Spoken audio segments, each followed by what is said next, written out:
Live from KSAT 12, the Nightbeat starts right now. And tonight, this man, 34-year-old Shane James Jr., remains at the center of a homicide investigation that spanned 2 cities in a number of hours. There were 2 prior family violence complaints against that suspect in San Antonio, who's also connected to yesterday's shooting spree that killed 6 people in San Antonio and Austin. And tonight, we're learning more about his prior run-ins with law enforcement and in the military. As the Night Team's Patty Santos tells us, his parents tried to protect him from himself. Bexar County Sheriff Javier Salazar says capital murder suspect Shane James Jr. was spiraling before Tuesday's murders. From what the family members are telling us, he's had mental health issues for some years. Deputies arrested the 34-year-old on January 6, 2022 on 3 misdemeanor charges of assault at his parents' home on Port Royal. We believe that the victims of those assaults at that time were the 2 decedents, the 2 victims that were deceased, and then a sibling. More than a week later, his family told a BCSO victim's advocate on January 14th they didn't want him in jail. The family stated that James does not belong in jail. He has mental health issues. By January 27th, the Bexar County judge relaxed the conditions of his bond so he could return to his parents' home. Again, I'm speculating, but I believe that may have been done at the request of the family members that said, hey, he's got nowhere else to go but home. On March 7th, 2022, James was released from jail. On March 8th, we now know that he cut off his ankle monitor. And those 3 charges then became warrants for his arrest. On August 23rd, BCSO was called back to the James's house for a mental health episode. Salazar says deputies realized Shane James Jr. had 3 misdemeanor warrants, and they say he was naked and belligerent. They were making every effort to avoid a violent confrontation with what they could tell was an unarmed man in the nude. That is a no-win situation for them. After failed efforts to get him to walk out peacefully, deputies left without arresting him. We never got another call. Until Tuesday, after a shooting spree in Austin, leading deputies back to the James's home. There was nothing to indicate that this individual was going to commit a murder, and certainly not one of this seriousness where you have multiple victims. Just today, investigators became aware of a prior domestic violence incident involving James. The sheriff says it happened while he was in the Army before he was discharged. Patty Santos, KSAT 12 News. A man and teenager are dead tonight, and now San Antonio police asking for your help in finding the people responsible. This is an image of the vehicle that officers believe the suspects were in, a gray-colored sedan that may have a couple of windows missing. Early this morning, just after midnight, 34-year-old Raymond and Sita and a teenage boy were killed on Petranco Road near South Ellison Drive on the west side of town. If you know anything that can help police, you're asked to call Crime Stoppers at the number on your screen, 210-224-STOP. The murder trial of a man accused of killing a 4-year-old child in a drive-by shooting back in 2017 began today. 4-year-old De'Earl Whitley was playing video games with his little brother when gunfire erupted in his house on Hub Street. That's on the city's east side. That little boy was killed. Quentin Phillips, who you saw a moment ago, is one of 3 people charged in this case. And during opening statements, the prosecution told the jury that Phillips was in the car that was involved in that deadly shooting. He was the driver of that vehicle. Also in the car were John Chapman, Terrell Chase, and Mr.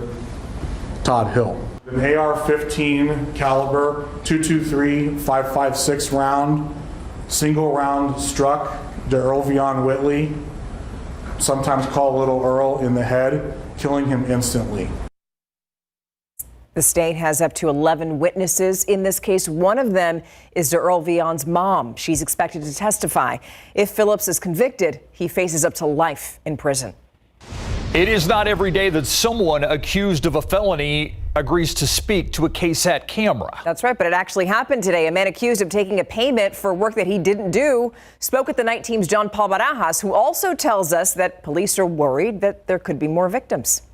I'm not guilty. Why are you in handcuffs? I don't know why all these clients are coming out with these deals about all this. About that, I'm stealing from them. Neil Melendrez says he's innocent, but San Antonio police say the contractor is guilty of taking payments for jobs he never finished. It's a crime once you get paid.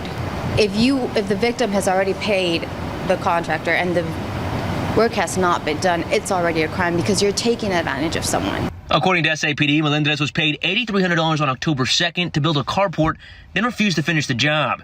He's also accused of accepting $2,000 for a new patio from a second victim a few days later, only to request an additional $2,600 for that job that was never completed. SAPD says Melendez took payment from a third victim in 2021, but details on that case are limited. What do you have to say to the people who have these charges? Well, I do apologize, but I mean, you are doing wrong on this. John Paul Barajas, KSAT 12 News. Your power bill will likely be impacted by what happens tomorrow. The San Antonio City Council is set to vote tomorrow on final approval of a CPS energy rate hike. If they give the go-ahead, the 4.25% increase to the gas and electric rates would take effect in February. As you can imagine, some customers not thrilled with the idea, but it's a change that CPS Energy says is necessary. Just like everything else is going up, except our pay. The food, you can't even, with 2 bags, you're already paying $50. Everybody's costs are increasing. Your own costs at home are increasing. And I think most folks reasonable enough to understand that our costs are increasing too. If that rate hike is approved, it would mark the second time in 2 years that CPS will have raised its rates. On the other hand, we have good news. If you live in Lytle, you can drink your tap water tonight without having to boil it. If you remember earlier this week, leaders in Lytle told people to boil their water as a precaution after a water main break. But now, obviously, that notice has been lifted.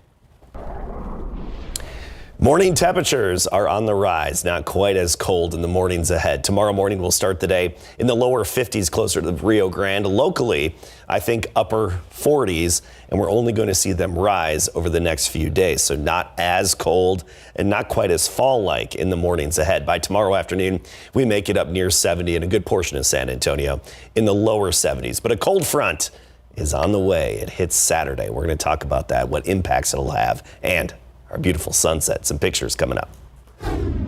Adam, thank you. Now let's go to your Nightbeat News Flash. 3 people are dead and another person seriously hurt after a shooting at the University of Nevada, Las Vegas. Police swarming the campus while students and professors barricaded themselves inside of their classrooms and dorm rooms. The suspected shooter also dead tonight, but right now we still don't have a lot of information about the victims or the suspect. 4 Republican presidential candidates facing off tonight in Tuscaloosa, Alabama. This was the 4th debate of the 2024 primary. Ron DeSantis, Nikki Haley, Vivek Ramaswamy, and Chris Christie took the stage. Former President Donald Trump, who's considered by many to be the frontrunner, also skipped this debate. Instead, the former president hosted a fundraiser for his campaign. Famed TV producer Norman Lear has died. His family says that he passed away at his home in Los Angeles last night. If you remember him, he was behind the successful sitcoms All in the Family, The Jeffersons, Good Times, and The Facts of Life, among many others. He was 101 years old. And that's a look at your Nightbeat News Flash. The holidays are a joyous time of year for family and friends, but for so many others, this time of year comes with grief and mental stress. Today, in our KSAT Q&A segment on the News at 6, we spoke with a health expert who says reaching out, a simple phone call, could make all the difference. Certainly during the holidays, we see a lot of different mental health conditions coming up. I've had clients tell me that nobody ever asked them truly how they were doing, right? And just that question, not just the, hey, how are you, but how are you truly doing can make a huge difference. Could save a life. If you're struggling, there is help out there. 988, the suicide prevention hotline number. You can also call the Center for Healthcare Services crisis hotline 24/7 at 210-223-7233. We asked for your help. You answered. Our KSAT community partners spent the day accepting donations during a phone bank for the children's shelter. And at last check, a little over $2,000 had been donated to help the children there. And tonight, there were also dozens of people who called in. They were interested in becoming foster families. Awesome. We want to say thank you for your help. And if you would like more information about becoming a foster parent, or if you just want to donate, you can head on over to ksatcommunity.com. Were they taken for a ride? A local car repair shop with a questionable history. KSAT investigates the multiple allegations from customers of gross overpayment, with little to show for it.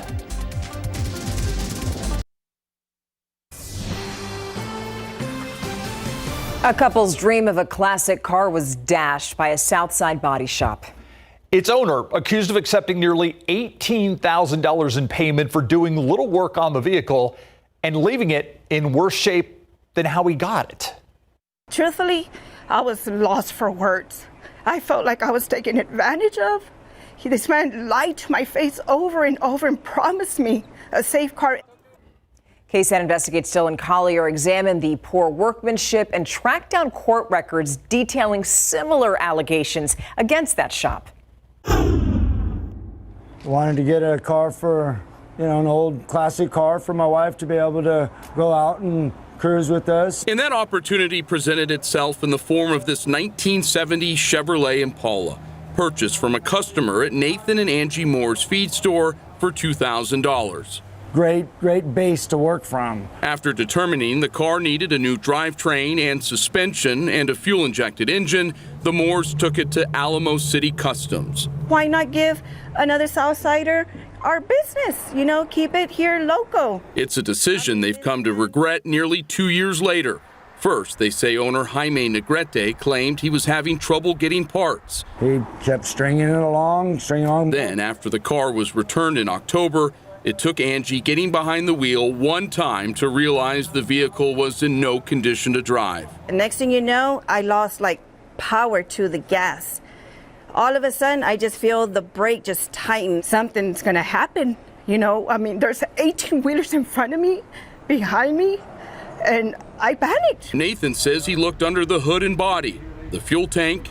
This is where I was telling you it's supposed to have a neck that's connected on. Had not been replaced, even though the Moores had paid for a new one. Its hose simply placed inside without being sealed. Gas just pouring out of the back of this thing. Oxygen sensor lines held together by zip ties, shocks and springs that appeared to be more than 30 years old, parts rusted or missing altogether. Are we gonna get a gas tank? Cell phone video shows Nathan confront Negrete outside of his shop days before we interviewed the Moores.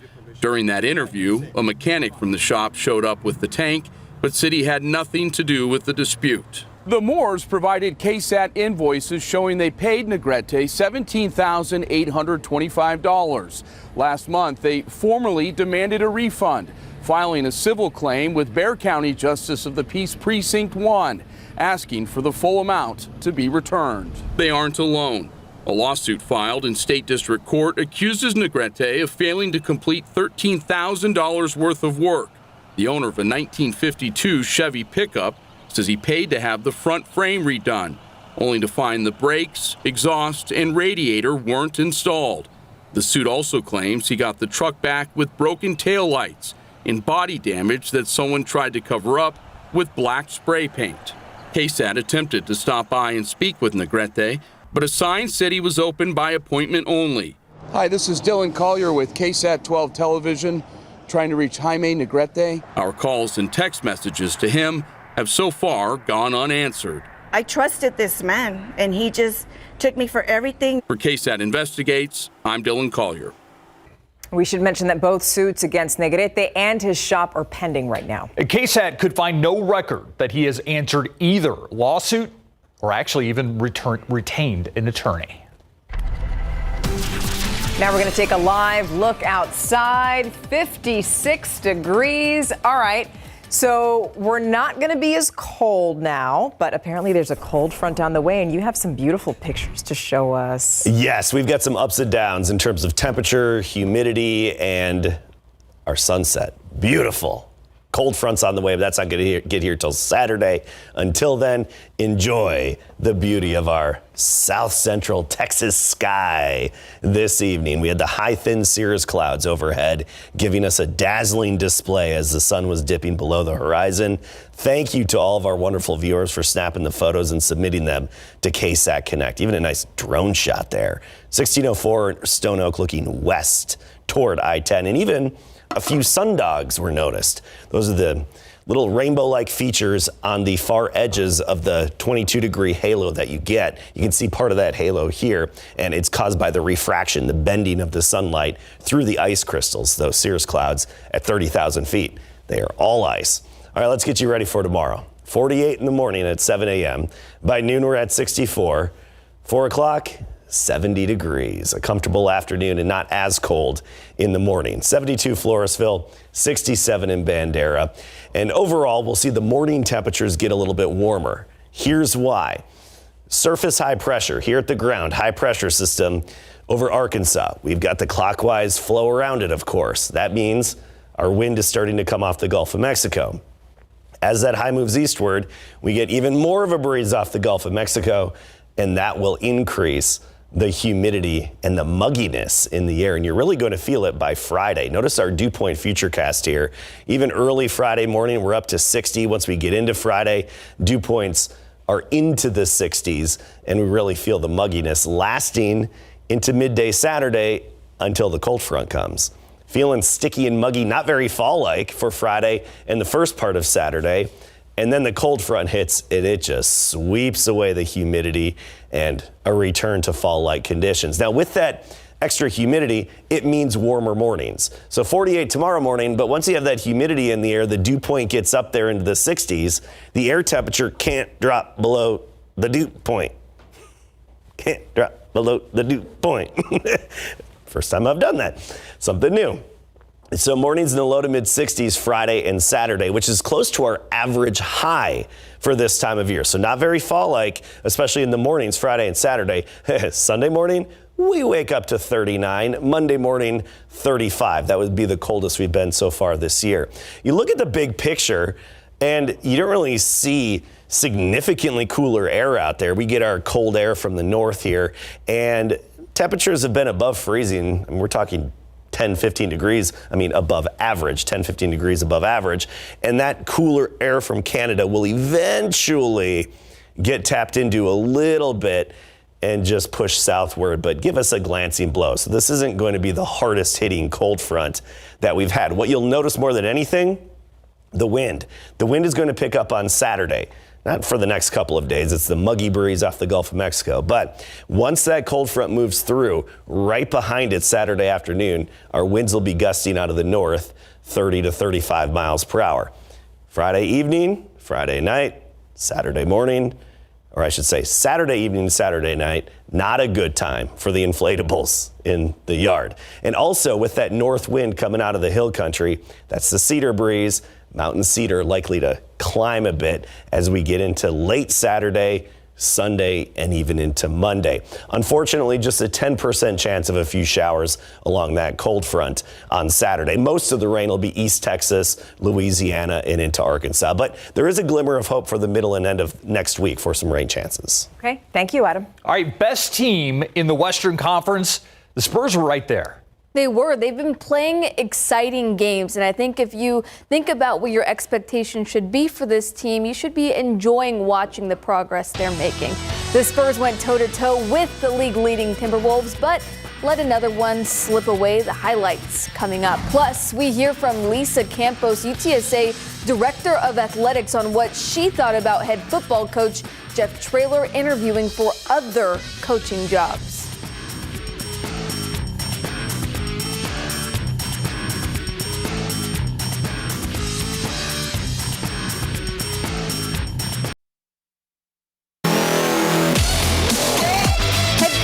Popovich shook up the Spurs starting lineup ahead of tonight's tip-off against the NBA-leading Minnesota Timberwolves, moving Cedi Osman into the starting unit. It's the sixth different starting rotation San Antonio has tried this season, but the first of its kind. Early first quarter, Spurs forced the turnover. Devin Vassell on the fast break and finishes with the two-handed jam.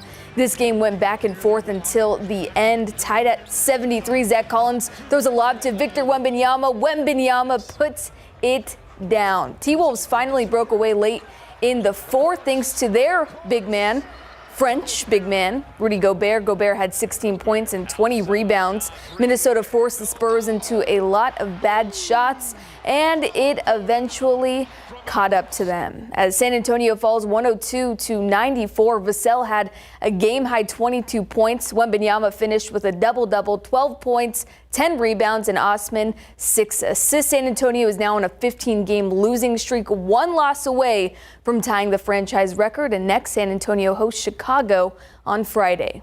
I think they did well. It's the best team in the West, and we gave them a good run.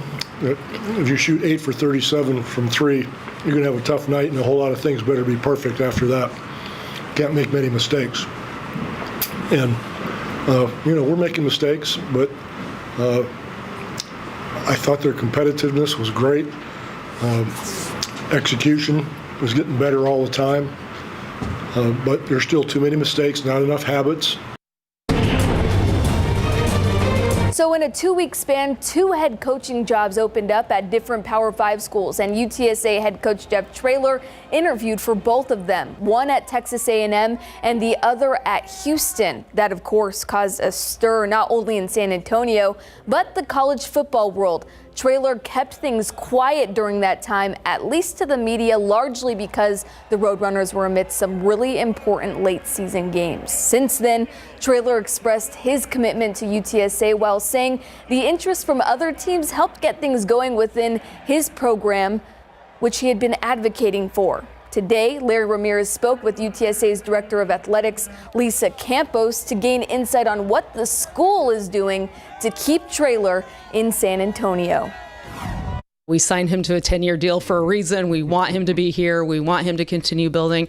And that's him. He's a builder. He's a legacy guy. And he knows that there's something very, very special happening here. Every year we have made some sort of significant improvement to football, whether it's, Coach almost being, I think he's the second highest paid G5 coach in the nation. And his assistant coaching pool is, maybe top 3 in the G5. That I think that really demonstrates the commitment that we have made to him and to the program. Pretty impressive stuff. Traylor and the Roadrunners are back in action for their December 19th Frisco Bowl game against Marshall. This year's John Wayne Player of the Year is senior quarterback Jackson Gutierrez out of the John Jay football program. Gutierrez, who is committed to Navy, was the catalyst in the Mustangs' historic season and playoff run. The dual-threat QB finished his senior campaign with 19 rushing touchdowns, 15 passing TDs, and over 2,800 total yards. Gutierrez calling the honor a team award. I don't really feel like this Player of the Year was just for me. I feel like, we've been winning as a community. The Player of the Week, you can ask Diego, that was the J won Player of the Week. We've won Player of the Games, and now we won Player of the Year. So cool. All right, coming up after the break, we check in with the Cowboys ahead of their big Sunday night division rivalry game against the Eagles. Football coverage brought to you by Davis Law Firm.